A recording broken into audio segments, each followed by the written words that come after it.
Yeah, welcome to the Dickens in. RedArmy.tv coming to the end of what's been a bit of a disappointing season, hasn't it? But we're going to go out with a bang. We've got beer in one hand. Well, hang on. Beer in one hand and great guests in the other. Paul Card, good mate of mine, welcome to the programme. I know you're a big Borough fan and you've got plenty to say, so ideal place for you. The master of Fly Me, of course, it is Robert Nichols. Welcome again, mate. Nice to have you with us. And of course, my hero, I don't know if you know you were my hero, Jim, in the 70s. Because I always wanted to be a big, tall goalkeeper and I never made more than 5'9" and 3/4. So I failed miserably, but great to have you with us. Jim Platt, of course, from Big Jack's here, and fantastic to have you with us, mate. Okay. Let's start with the season. Paul, you're the closest to me, I'm sorry. You're the inside forward. It's a disappointing one, isn't it? Yeah. It really has been. What's your thoughts and your feelings? I think the word disappointment sums it up. I think we went down without a plan. I wasn't one of the people that was calling for Karanka's head at the time we got rid of him, but I thought, well, I'll go with the decision because we've got a dozen games to go, so we'll leave giving ourselves a chance to get out of it. And unfortunately, we replaced him with Steve Agnew, who, has been taught by Karanka, so I don't think he had an alternative plan than what Karanka was already doing, and it just fizzled out nothing, didn't it? We were just saying that, we were mid-table, comfortable at Christmas, yet with a dozen games to go, it fizzled out, and I don't think anybody gave us a hope, and we went down without a fight. Comfortable at Christmas, Robert, but did you not get the feeling like a big group of fans did, that we were on a slippery slope, and if we didn't change, if Karanka didn't learn from all these lessons he kept talking about after every game, that we might be in trouble at the end? In hindsight, yes. But only in hindsight? Yeah, because we had the games ahead of us in January and February that could easily have got us out of that problem. And we even after that, really, we were playing teams in and around us. And if we continued in the way that we had before Christmas, where we hammered Hull, well, not in the scoreline, but we did hammer them. We absolutely slaughtered Swansea. Surely if we did that again, we'd be okay. But we didn't ever set out to do that in the important fixtures. Jim, just one victory really against Sunderland in the last half of the season, or this year. Is that what sent us down, or were the problems before that? I personally think Karanka should have gone last year when he walked out. When you walk out and you say you can't handle this bunch of players anymore, how can you come back and handle them then? But having said that, he started off reasonably well. You said it was a disappointing season. I would say it was a shocking season. To have won only 5 matches all season is extremely poor. Where did we go wrong on the field, Paul? Not enough attacking options. One man up top. It was simple. Not enough goals. Simple, really. I think we replaced with lesser quality in many options. And we lost the togetherness. You hear reports now in the press of, what took us up was that unity, that spirit that got us promoted, and evidently that was completely lacking in the second half of the season.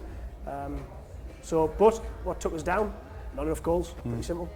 Was Jim right, Robert, when you think about the stories that are now coming out, players are talking, Skipper's spoken, George Friend's touched on things, I mean there's quite a few of them, that it was that togetherness, the spirit in the camp was not there. Was Jim right about maybe Aitor should have gone earlier? Maybe he should have gone last season? Well, yeah, but we wouldn't have got up, we wouldn't have... I think it was the fact that he somehow managed to, or we believed he somehow galvanised everything together after he walked out Charlton and got us up, was the reason why he stayed so long.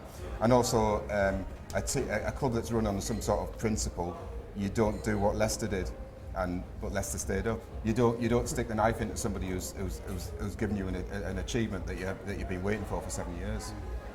Well, we'll touch on this in but a jiff, but there is some good news, of course. And thanks to Middlesbrough Football Club, because they've given us a signed shirt to give away tonight. So all those people on social media, you can send your messages in, by the way. You can send your tweets and your posts in, and we'll get to them. I'm just having a look now to see what's coming in at the moment.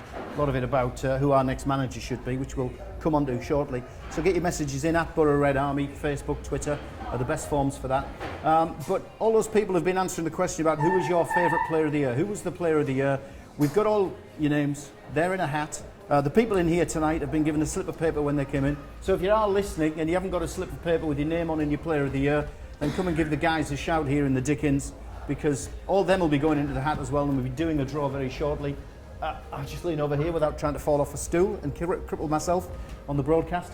And we'll dig deep a bit later on, and somebody will be walking away with a signed shirt, which we'll pull out shortly. So thanks to Middlesbrough Football Club for that one. We touched on not enough attacking options, which is what you were saying, and I think everybody would agree we didn't attack enough with the one man isolated up front.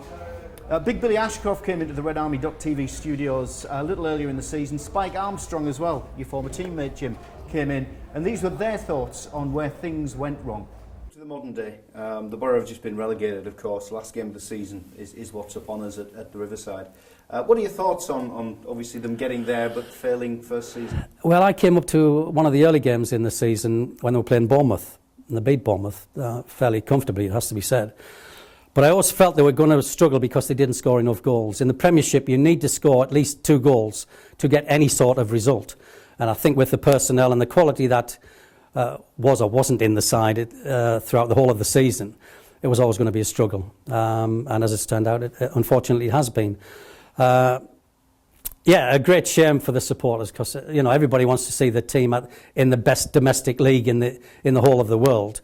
But you're playing against top quality players who do punish you, and it only takes a split second for them to turn a game round, whoever you're playing against, and that's what's happened this season. They've never had enough quality, and certainly not scored enough goals to get any the results that's been needed. Unfortunately, hopefully, just got to reflect and hopefully turn things around, ready what is in a very, very competitive league. It's going to be a tough game because Everton are on a great run at the moment. I've been watching them at home, and Lukaku is a bundle. He's aggressive lad. Now, last season, you could have knocked him down with a feather, but this season he's holding his ground.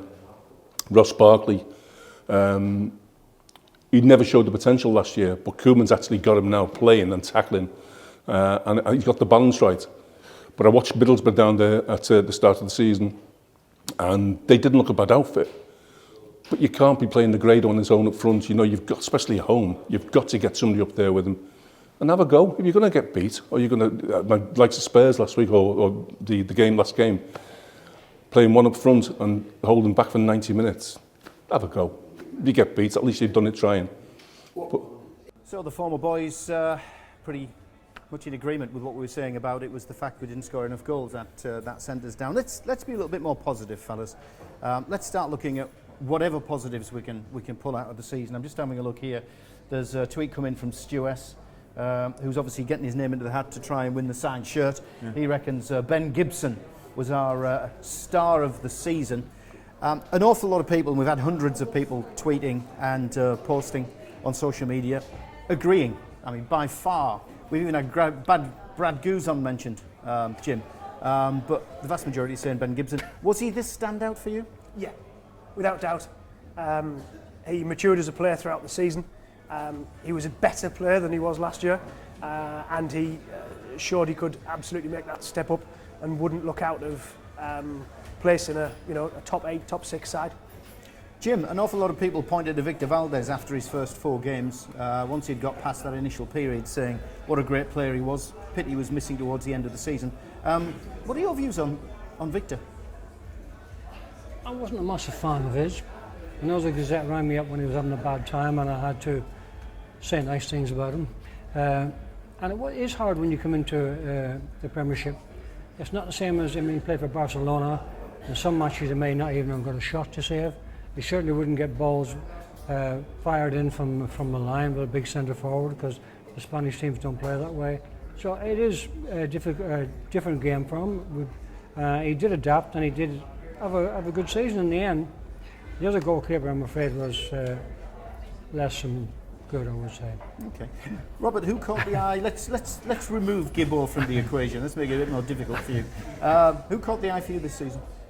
Well, I thought that Adam Clayton, for a large part of the season, if you go back to how the season panned out, we started fairly well, didn't we? And then we fell away, and then we brought Clayton back against Arsenal. We had a really good performance at Arsenal, and then he put in a real shift game after game. But obviously the player that came in alongside him through Ledbetter's injury, Adam Forshaw, had a really good first half of the season, didn't he? Unfortunately, he tailed away a bit after Christmas, as we did. but he certainly stepped up.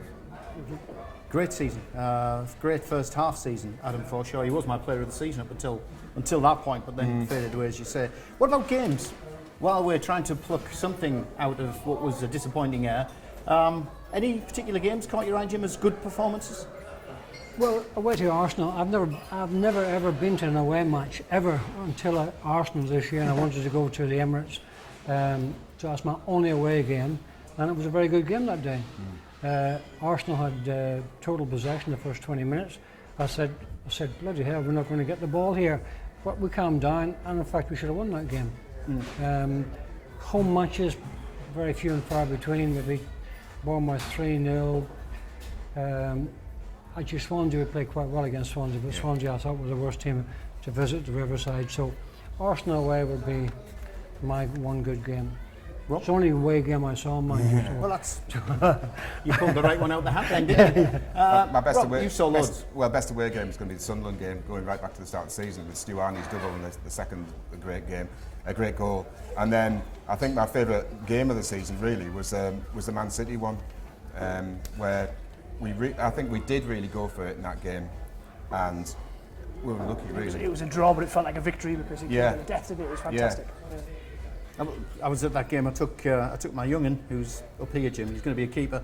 I took him with me. It was his first away game in the Premier League, and what a fantastic finish it was to the game. But woeful first half, wasn't it? We just dug a trench and stayed there, I think. Oh, you mean Man City away? Man City away. I was thinking of Man City at home, actually. All right, then. Man City away was really good, obviously, with the Daroon's goal right at the end. Yeah, that was phenomenal. But we were really up against it. But I meant Man City at a home game, and there was such a big contrast between that and the FA Cup game, where we didn't go for it, and we were in the quarter-final of the FA Cup, and it was that writing was on the wall then totally for Karanka, for me. Paul, thoughts? Game?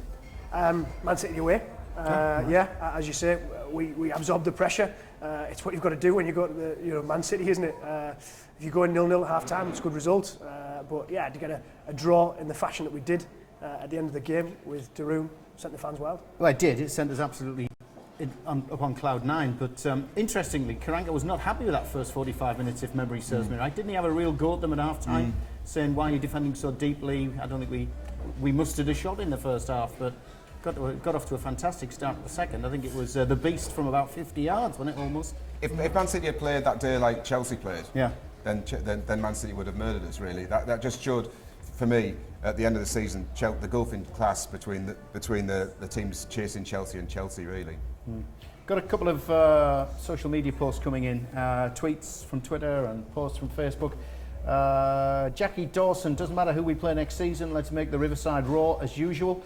The 12th man is important more than ever to help the team unite and go back to where we belong. I don't think he means the 12th man. John Donovan don't mean anything there. I think he means us, everybody being the 12th man. You can keep tweeting us, you can keep hitting us with those Facebook posts. Borough Red Army, or at Borough Red Army. Get us on social media while we're live from the Dickens Inn. We do have to say thanks as well to the Dickens Inn for letting us be here tonight. We're going to take a short break. When we get back, we're going to have a look at moving ahead. We're going to look at teams, managers, looking forward to the championship season, all that kind of stuff. And you're going to catch us here again after the break right here on Red Army, live from the Dickens Inn in Middlesbrough.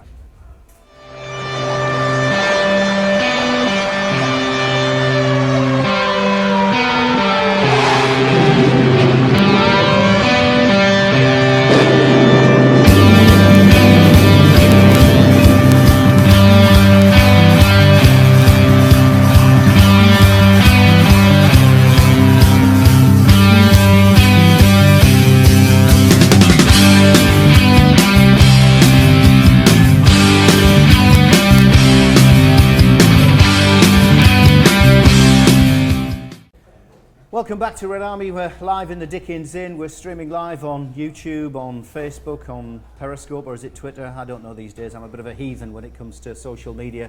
And we're also, of course, if you're watching this on Friday night on Made in Teesside, we're as live on Made in Teesside. Jim Platt with us, Rob Nichols from Fly Me to the Moon, Paul Card, a good mate of mine. We're chewing the cud over the borough. We've gone through all the disappointing stuff. We've also got Matt out and about as well. He's got a roving camera and mic. He'll be with us very shortly. And your tweets and social media messages too. I was going to come into looking ahead and that sort of stuff, but we've got an awful lot of messages coming in about who's going to be our keeper next season. So if you don't mind me indulging slightly with my former hero, still a current hero actually, Jim, we've got quite a few here. Connor Ripley is on a lot of people's minds. Steve has tweeted in, lots of Borough fans calling for Ripley to be Borough keeper next season. I think we need to buy a top keeper as Ripley, use Ripley as a number 2. Can we discuss? We certainly will, mate. Let's have a look. There's another one here. We're going to appoint as boss. We'll come on to that one. Ian Scarlett, what does Jim think about Dimmy not getting a chance this season? And who does he think will be in goal next season? We'll come on to the other messages shortly. Let's focus on the keeper situation. I suppose Dimmy first. He must be absolutely gutted that he played as well as he did in the Championship season, was part of the promotion winning squad, and even when we'd already been relegated and there were a handful of Premier League games left, didn't get a minute of Premier League performance. I think that's very disappointing. I thought he would have played against Southampton at home. We were down with nothing to lose. He would have lifted the crowd because he's the crowd's favourite. I must admit he's 38 and I didn't think he was good enough for the Premiership, but he could have been given a game. Fellas, what do you think? Should we have given him that chance to say he's played in the Premier League after what he did? Absolutely. You know, the crowd were cheering his name, weren't it? You know, Liverpool away. As a key part of that team and squad that got us up. Yeah, when there's nothing to play for, give the lad a cap in the Premier League. Yes, Robert, absolutely. I think he should have started the season. I think it was up to other keepers to win the place, and I think we would have started better with Dimmy in goal because he was used to it. It was less of a risk putting him in goal than somebody who's only played in that really established himself in Spain, or Brad Guzan, who's just come out of a relegation team. Let's talk about Connor Ripley. An awful lot of fans obviously are mentioning Connor Ripley, but an awful lot of fans equally won't know much about him. Robert, what do you know about Connor?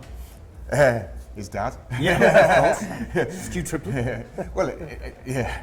Incredible he made his debut when he was very young, and obviously that was very, very difficult for a goalkeeper. And he's gone away, hasn't he, and performed very, very well in loan spells and been player of the season at 2 clubs, I think. So he's got a lot of experience now.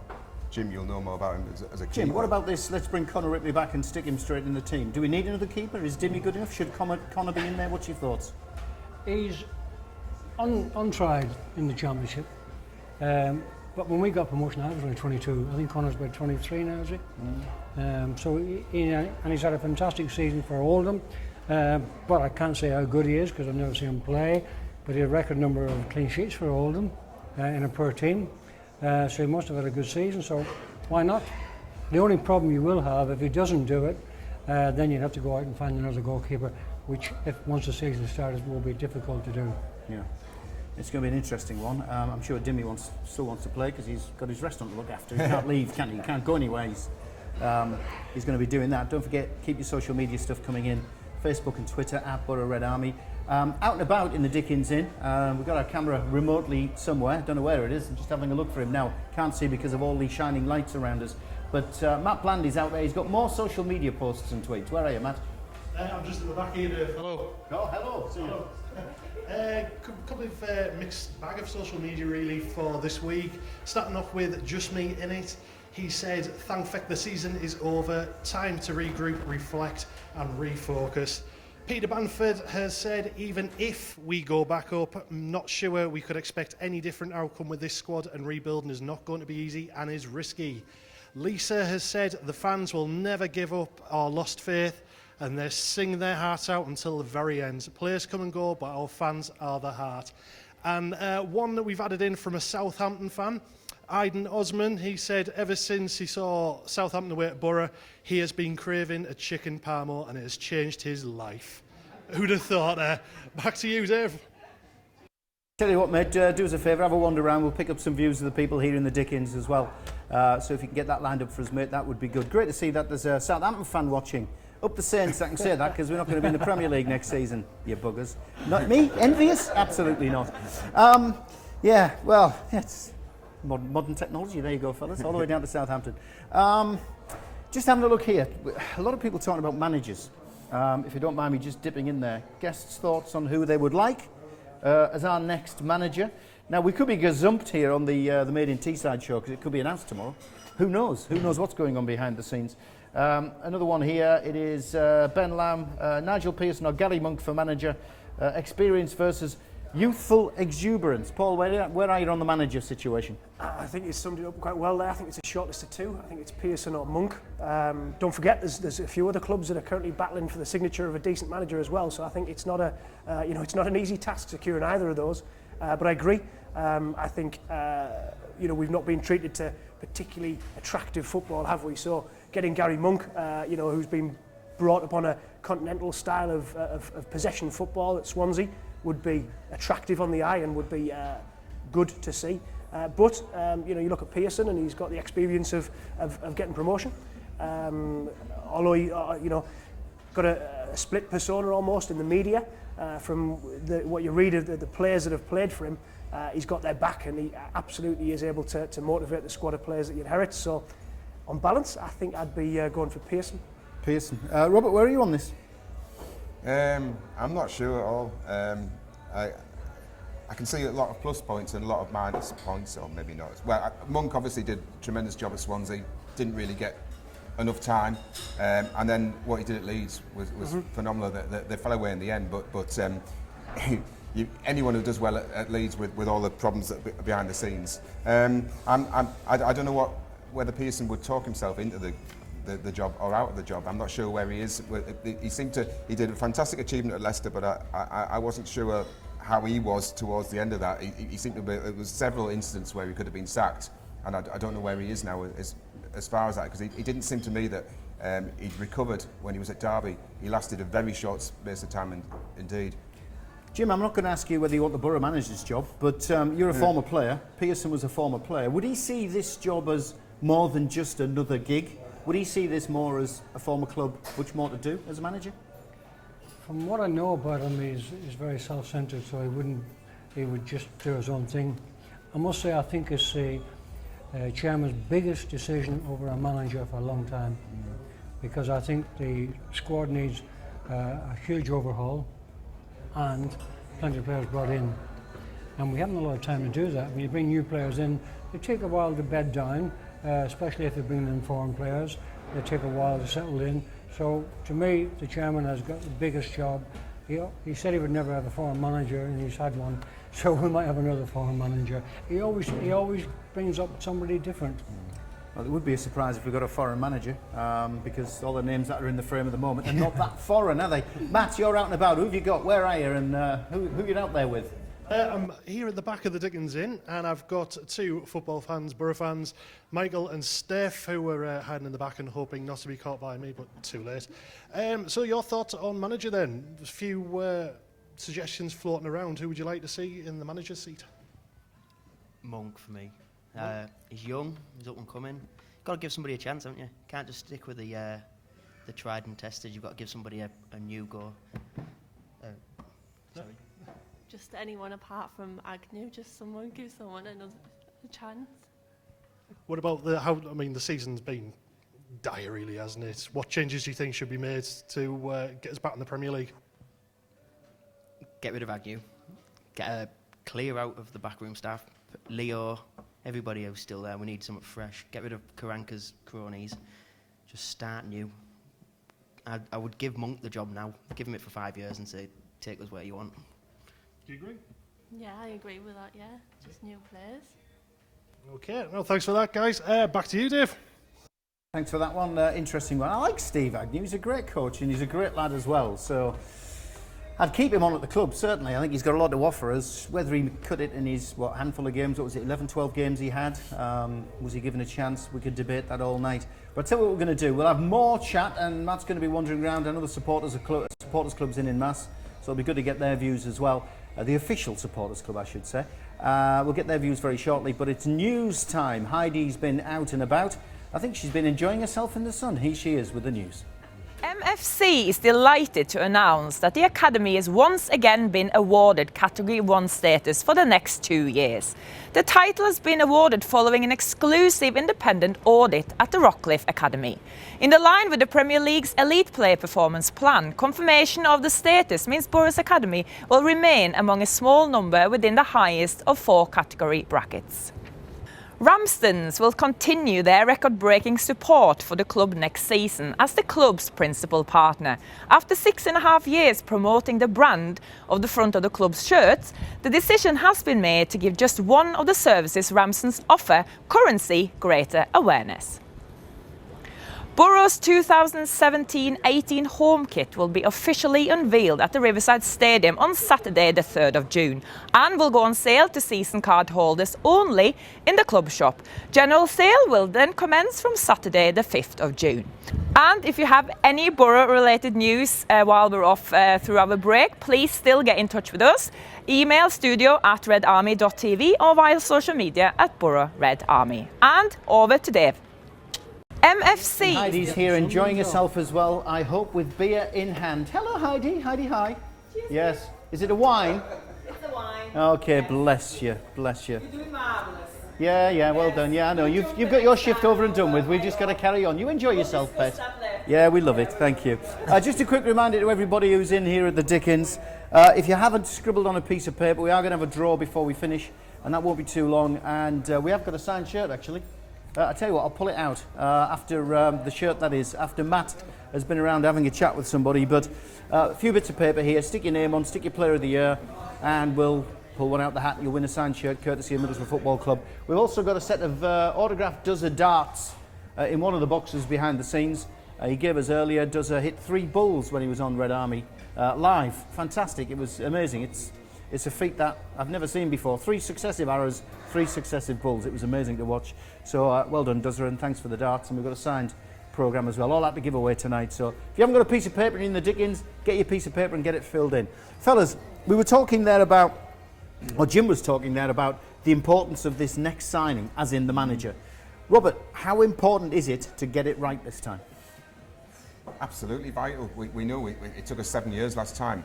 For me, the key has been for clubs like Burnley and Newcastle United that have bounced back is continuity. And obviously we haven't got the manager anymore. But you wouldn't have thought that with Newcastle. You would have thought they would have to do like massive surgery. But they did keep the core of the team. And I think you do need to keep the core of the team together. And you probably need to keep some of the backroom staff as well. I would have thought if you risk everything. And that last time, of course, when we went down, Southgate was dismissed in October, wasn't he? We were actually poised near the top of the league, but the fans were not convinced because we'd come down, and then we basically had a disastrous time afterwards. So it is a massive appointment.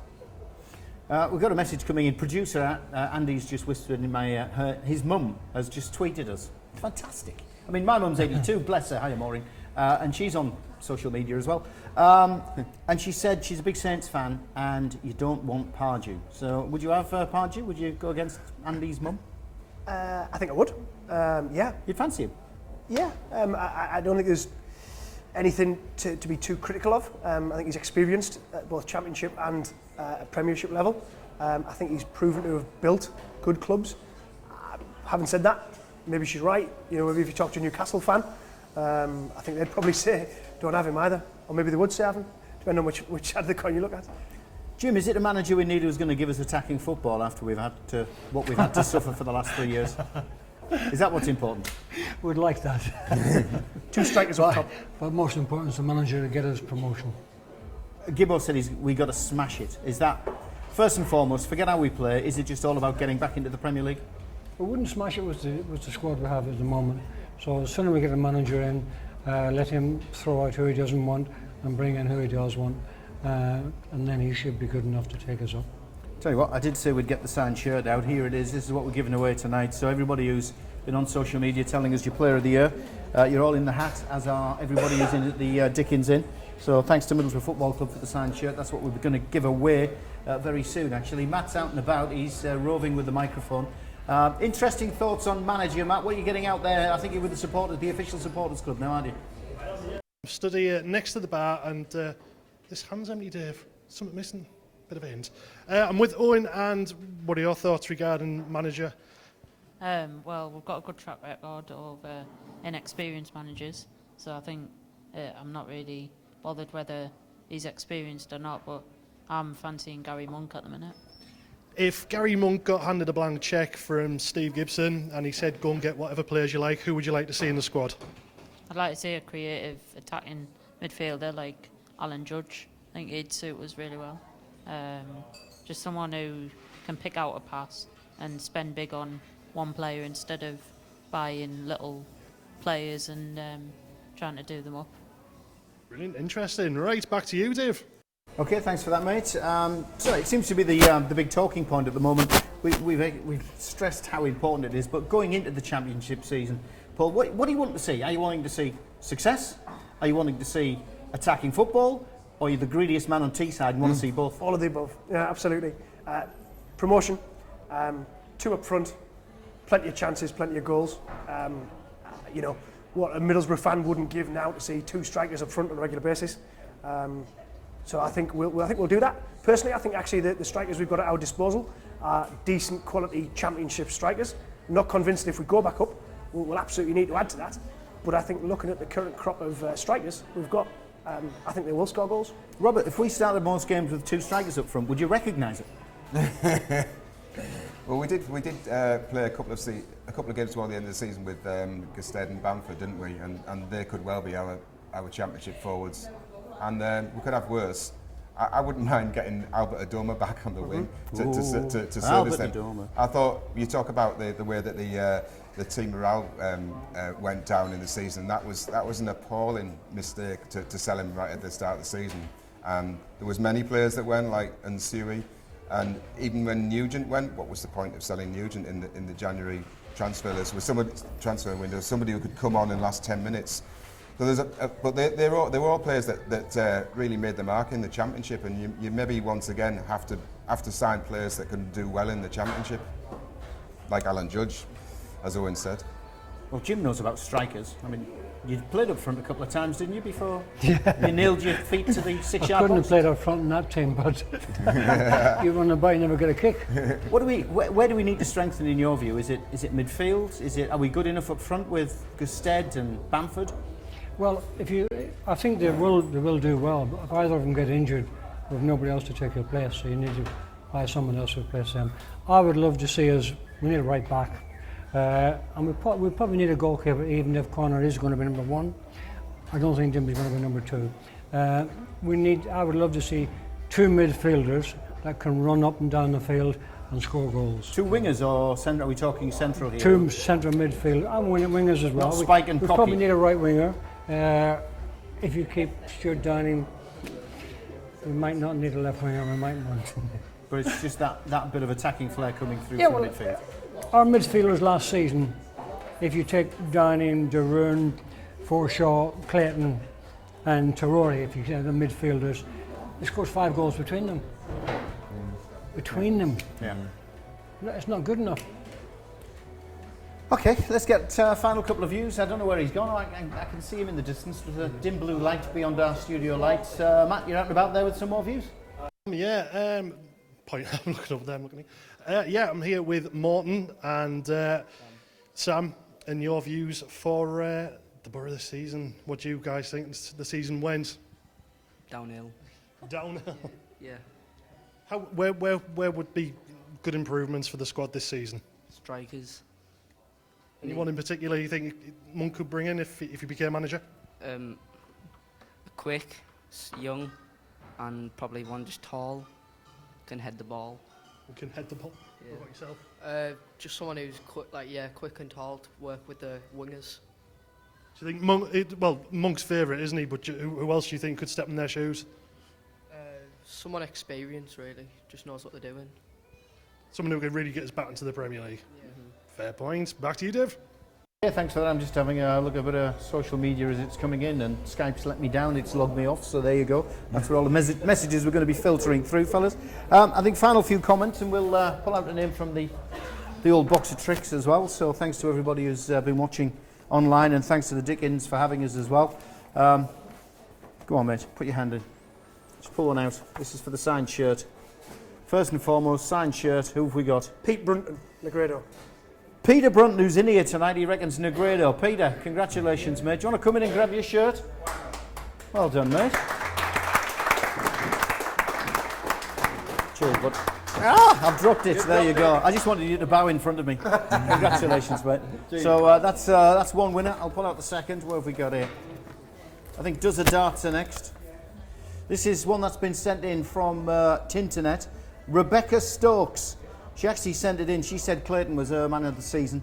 Well, player of the season. She might be a man of the season as well. I don't know. Twitter and Facebook. So Rebecca, you've won the Does a Darts. One more. Go on, we'll throw it to Jim at the end. Just pull one out, mate. See what you've got. Signed programme, courtesy of Middlesbrough. Oh, there's two there. Which one's the winner? And let's have a butcher's up. Who's that? Who is it? It's Graham Mawson. Graham Mawson. Ben Gibson was his player of the Ben season. Gibson was his player of the season. Graham, I don't know where the signed programme is. It's kicking around somewhere, but we'll get that for you as well. So thank you for that, and thank you for everybody on social media who's been sending me comments in and been watching us too. Fellas, just to wrap up then, Jim, I'll start with you at the end. Are we going to smash it? Are we going to go up as champions? You can say no. We'd love to say yes, but we need a good manager, we need a lot of signings, and then probably will do. Okay. Robert? Well, as Jim said, it's early to say because we haven't got the manager and we haven't got all the players yet, but you start with a massive advantage with that financial advantage, and as Burnley and Newcastle last season have shown, you've got every chance. And Paul, final say. I agree. I think we've got the best chance of all three relegated clubs to really capitalise on the position, but we need a good manager and he needs to bring some key appointments in to do that. And we could have the likes of Reading snapping around our heels and Leeds United snapping around our heels. Who knows what's going to happen with the teams that are still in the Championship. Jim, thank you for joining us, mate. Have a great summer. And Robert, same to you. Paul, same to you. Thanks to everybody at the Dickens Inn. Thanks to everybody on Facebook, Twitter and YouTube as well who are watching us at Periscope. I don't know. I'll get there one of these days. We'd like to say thanks to Middlesbrough Football Club as well for giving us a handful of prizes and does it too. We will catch you the start of August for when we return. We're taking a close season break. The quiz as well, the Borough quiz is down as of this weekend. Loads of more questions and advanced things and tweaks and all that kind of stuff going on during the close season. So you can be playing that as well just before the season kicks off in the first week in August. I think that's about it from us. Thanks to everybody behind the scenes. We'll catch you next season. Thanks from the Dickens Inn. Bye-bye.